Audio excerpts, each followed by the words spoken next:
Okay, thank you so very much once again for coming. So, the agenda for this afternoon, we're going to start off with an overview of diabetes as well as diabetes here in the Caribbean region. Then we're going to look at moving from diabetes self-management education, or DSME, which is for short, actually, DSME, to diabetes self-management support, which is DSMS. We're then going to look at or introduce the notion of mobile telephony as an alternative platform for DSMS. Of course, while we're here this afternoon, my research, and then we will sum up with a summary. So, let's start off with our diabetes overview. Diabetes is a set of related diseases in which the body cannot regulate the amount of sugar, specifically glucose, in the blood. The World Health Organization, WHO, estimated in 2002 there were 173 million people worldwide with diabetes, and they estimate that in 2030 that number will go up to 350 million. Every 10 seconds somebody dies from a cause associated with diabetes. 2/3 of the persons with diabetes actually come from developing countries such as the Caribbean. And type 2 diabetes actually affects 95% of the persons with diabetes in the Caribbean region. Now, type 2 is also known as the adult onset. Type 1 is usually found in young children, and that's usually when you are insulin dependent. One of the interesting facts is that diabetes is a major concern, or some may even say a bigger killer than, say, such diseases as AIDS and cancer. Reason being is that when you hear about people dying and the cause of death, it's usually because of a complication from diabetes. You don't see in the papers front page, so-and-so died from diabetes and so on. So you see died from stroke, died from kidney failure, died from heart attack. But all of these are complications that actually come from diabetes, and therefore the statistics that you'll find in literature are actually underestimated. This is a nice little diagram taken from the Diabetes Atlas online. It gives you an idea of the spread of diabetes throughout the world. I narrowed down in the Caribbean region, and just by looking at the colors, you can see where Trinidad falls, because Trinidad is, first of all, a darker color, and it's within the 10 to 14%. Now, this 10 to 14% is a prevalence of estimates of diabetes percentage of the population between the age of 20 to 79 years, and this was taken in 2007.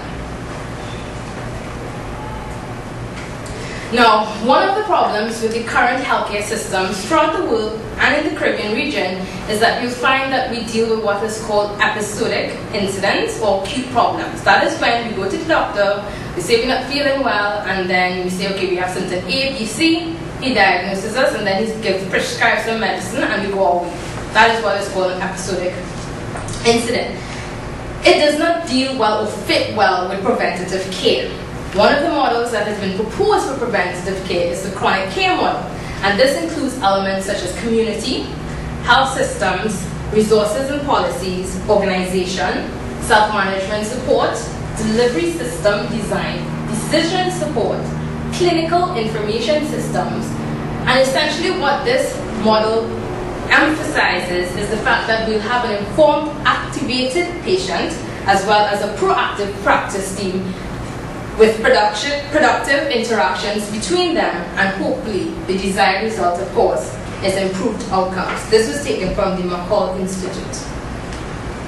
So now we're going from DSME to DSMS. First, what do we understand by diabetes self-management education? DSME is a process of coaching people to better control their diabetes. You can see it from an academic point of view as a curriculum. And the items in our curriculum will be the disease itself, you know, what are the risk factors, symptoms, etc. Diet, how does our diet affect the disease or control the disease? Similarly with exercise, self-monitoring, it's important to know exactly how to assess yourself as well as develop problem-solving skills as you go about your daily life, and of course medication usage. Now, one of the shortfalls of DSME was that it only improved short-term outcomes. That means you find an improvement, but within 0 to 6 months. There was a gap or a lapse in the fact that when we now want to take those attained behaviors and have some sustained behavior or improvement for a long term, that is where it fell short. So we went from DSME, which was essentially educating and getting the correct behavior, to DSMS, which was the sustaining part. So DSMS is defined as activities to assist the individual with diabetes to implement and sustain the ongoing behaviors needed to manage their illness. Important word here is sustain. There are different types of support: behavioral, educational, psychosocial, and clinical. Now, there are 4 models of self-management support. First one being the internal primary care model, the second one external on-the-ground model, third external call center, and fourth remote model. The first model, internal primary care, is characterized by 2 basic points. First, it takes place in a clinical setting between you and your healthcare provider, and therefore you find that you get feedback, face-to-face interactions. The second one, the external on-the-ground model, is, for example, say if you belong to a diabetes association or your community has some initiative where you come once a month or once every 3 months in a group gathering, and some experts will come and talk about nutrition, diet, lifestyle, etc. The external call center one, as the term explicitly states, is when you will pick up a phone, call in, you'll either speak to someone or you'll have an automated system and you will actually learn more about the disease. Now, the remote model, as research has it right now, is characterized by lack of interaction and giving service at a distance through a computer-mediated form. My research aims at extending the remote model to essentially incorporate technologies that foster collaboration as well as interaction through the use of ITC, information communication technologies. Some of the existing approaches with DSMS are community-based initiatives, which I mentioned earlier. Home interventions: a diabetes educator can actually come into your home, assess, go through your cupboards, assess what type of food you eat, what is your daily ritual, and actually give you advice based on that. Schools, work sites, camps, and of course I think one of the more popular media in the Caribbean is of course television, newspapers, and brochures. So having identified the existing ways in which we handle DSMS, now what are the challenges that we face with these methods? First one, the statistics already show that the number of patients are increasing. Therefore, we do not have enough infrastructure to meet those needs. There's also a shortage of qualified educators. In 2002, the International Diabetes Federation actually started a program of certifying educators in the Caribbean, and that program is continuing as we speak. The number of those receiving DSME are small.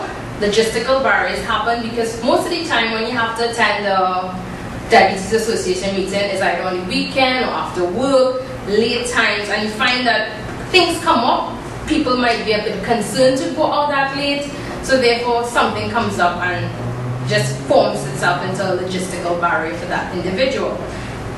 Fascinatingly, low priority is very common because some people, even when they're diagnosed with diabetes, that's it. They're not aware that they can actually control their lifestyle practices and actually control, their sugar, and therefore lead a healthier life. One thing that I wanted to emphasize, why the focus was also on type 2 diabetes, is that type 2 diabetes is what's known as a lifestyle disease, which means through simple behavior modification, you can actually improve your outcome. There's also a disconnect between the physician and the educator. You find one physician talking one language, educator saying something else, and there's a little gap there. Team care is not always available. If you remember one of the previous slides when I actually had the curriculum up, as is in Trinidad, Tobago, and the rest of the Caribbean, if you need to go and get advice on nutrition, you have to go to a nutritionist. If you need to go and get advice on a physio, something to do with exercise, you have to go with somebody who knows about exercise. If you need to get advice on medication, you have to go to a doctor or maybe a pharmacist. For an individual who has to seek all these different people for sources of knowledge, it can be a bit burdensome. So what we're looking for is a solution which allows for team care seamlessly. There's also poor communication structures on both ends. You find that diabetics may not necessarily take a log of all their readings every day. So when you go to your once every 3-month visit to the doctor, all he can do is evaluate, he or she can do is evaluate the current reading and make an assessment on that. If you actually have a log, you can actually better say, okay, what happens to you around this time of the day or this time of the month, etc. As well as, once again, doctors may not speak in the terms that the diabetic may understand, and most importantly, follow-up is rarely performed. Diabetes is not a one-off disease. It's not like having a cold, you take some medicine and it goes. It's something that you live with on a daily basis, so follow-up is crucial.